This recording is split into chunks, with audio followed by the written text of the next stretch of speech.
my dad was an alcoholic. Yeah. I learned this as an adult. I did not know this as a child. My dad was a hippie. My dad like grew weed in his backyard. Like, he was an alcoholic. My dad was a convicted felon with DUIs. He had a felony DUI because you got like 3 DUIs. By your 3rd one, it becomes a felony. Had no idea about that growing up. My dad was a bishop. My dad was like leader in the church, right? I didn't know that. What kind of impact could my dad have made if he shared those things with us when we were little? Like, oh, my dad, who is this wonderful, like, God-fearing man, made mistakes, like, is a human. That would have taught us a different lesson. Now, obviously, you don't need to share all the nitty-gritty details of all of the bad things that you've done or, things like that, absolutely. But, like, you do send your kids a message when you don't allow them to see your mistakes. And when you don't let them know that you're human, too. Because this is just human. Like, this is being human. This is not, like... It's not rocket science. Like, everybody makes mistakes. And I think had I known those things growing up, I wouldn't have felt that doom of, like... to be honest, a lot of times growing up, I was afraid to do certain things. Like, I never drank in high school. Like, I was so scared that I would go to hell. And I would, like, there would be no redemption for me if I did that. So instead of making the right choice for the right reason...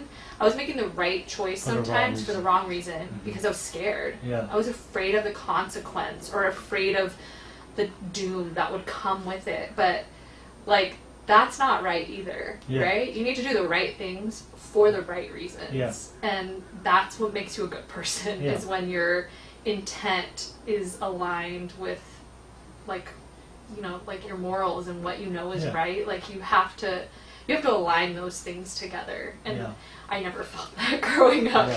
I just did what I was supposed to because I was scared I would, like, get punished for it or whatever. And that's why I rebelled, because I was like, oh, I'm just gonna live my life and do whatever I want. Had I known that, there was a way for me to come back, I probably would have come back sooner even. But I was just like, I messed up too much. And but it was definitely a good learning experience and has helped shape me in knowing how I want to raise my kids.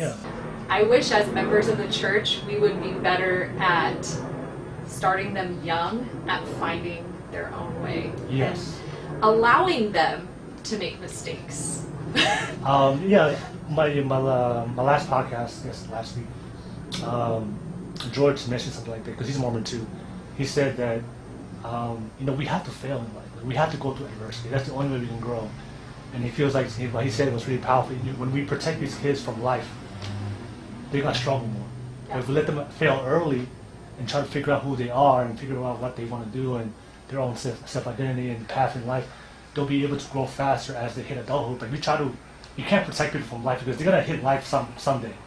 And then when they go into life and then they've been sheltered from all these things that they should know about, then they're more likely to fall in a deeper hole than going into life knowing, it's okay if I make mistakes, I can learn from it and move on. But then when we finally make our first mistake and never make a mistake our whole life, that one mistake is like lays upon, it's like the effect is like quadruple than a normal person just making a mistake. Actually, it's interesting because I actually just shared this in church a couple weeks ago that when I finally came back to church, I thought I had committed such huge sins that there was no way for me to come fully back to the gospel and come back to, like, that's literally how I felt.